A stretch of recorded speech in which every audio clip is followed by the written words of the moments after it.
नमस्कार. Saanvi cake and recipe या माझ्या यूट्यूब चॅनलवर तुमचं सगळ्यांचं खूप खूप मनापासून स्वागत. बघा, आता प्रत्येक गृहिणीची वाळवण पदार्थ बनवण्याची धावपळ चालू असते.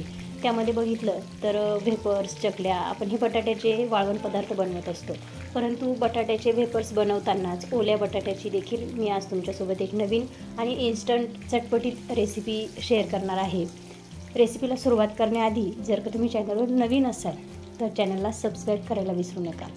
आणि सबस्क्राईब केलेलं असेल तर त्या शेजारी बेल आयकॉन क्लिक करा, म्हणजे माझ्या येणाऱ्या प्रत्येक नवीन व्हिडिओचं नोटिफिकेशन तुम्हाला मिळत राहील. आणि व्हिडिओला लाईक करायला विसरू नका. चला तर मग आता आपण रेसिपीला सुरुवात करूया.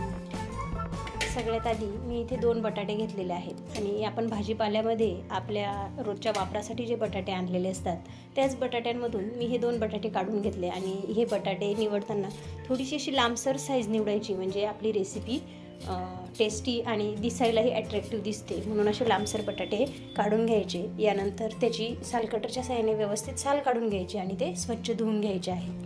धुतल्यानंतर आपण बटाट्याचे वेफर्स ज्या किसनीने करतो किंवा ज्या मशीनने आपण बटाट्याचे वेफर्स करतो, तुमच्याकडे जे अवेलेबल असेल त्या साहाय्याने वेफर्स आपल्याला करून घ्यायचे आहेत. बघा, आणि हे वेफर्स असं पाण्यामध्ये वगैरे टाकायची गरज नाही आहे. उन्हाळ्याच्या दिवसात साहजिकच प्रत्येकालाच नुसती भाजी आणि पोळी खाण्याचा कंटाळा येत असतो. आणि भाजी पोळी खाल्लीच तर दुपारी देखील आपल्याला काहीतरी चटपटीत खावंसं वाटतं. मग चटपटीत पण पटकन काहीतरी व्हायला पाहिजे असं वाटतं.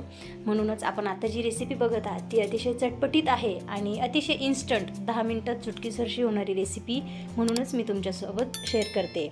तर बघा, इथे मी बटाट्याचे छानसे बारीक बारीक आणि पातळ असे किसनीच्या साहाय्याने बटाट्याच्या वेफर्ससारखे त्याचे स्लाईस करून घेतलेले आहेत. यानंतर आपण एका बाउलमध्ये मी इथे बेसनपीठ घेतलेलं आहे. या बेसनपीठामध्ये मी हरभऱ्याची डाळ आणि मुगाची डाळ सोबत एकत्र दळून घेतलेले आहे. म्हणून कदाचित माझ्या पिठाचा रंग तुम्हाला व्हिडिओमध्ये वेगळा दिसेल. तुम्ही नुसतं हरभरा डाळीचं बेसनपीठ घेतलं तरीही चालेल. या पिठामध्ये आपल्याला चवीपुरतं मीठ घालून घ्यायचं आहे. आणि ह्या पिठाचं प्रमाण तुम्ही तुमच्या घरातल्या मेंबरनुसार घेऊ शकतात. मेंबर जास्त असतील तर पिठाचं प्रमाण वाढवू शकतात. मेंबर कमी असतील तर पिठाचं प्रमाण तुम्ही कमी करू शकतात. यानंतर बघा, पाणी टाकून अशा पद्धतीने व्यवस्थित मिक्स करून घ्यायचं आहे.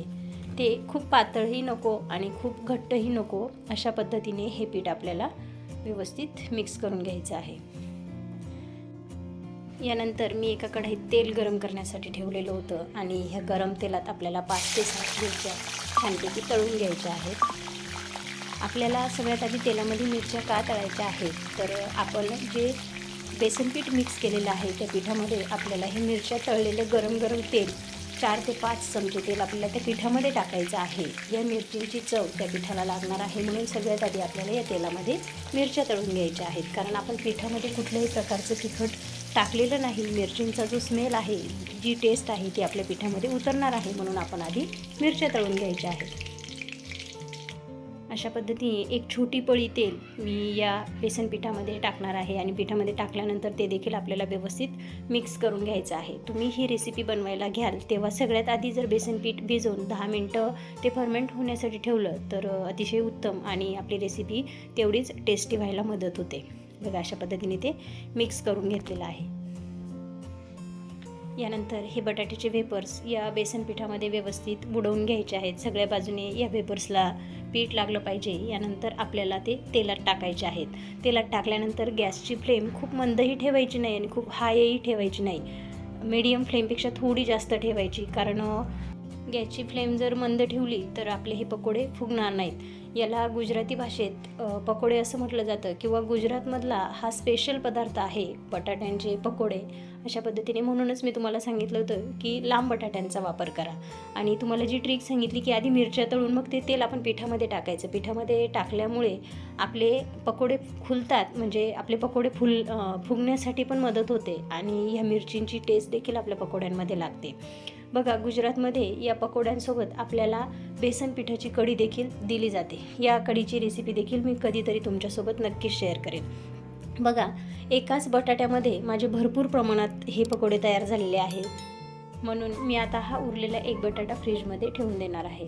बघा, अशा पद्धतीने आपली इन्स्टंट चुटकीसरशी आणि चटपटीत ही बटाट्यांचे पकोडे अगदी स्पंजी आणि कुरकुरीत तयार झालेले आहेत। रेसिपी कशी वाटली हे मला कमेंट बॉक्समध्ये नक्कीच कळवा।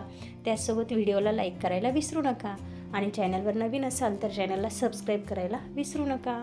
थँक्यू।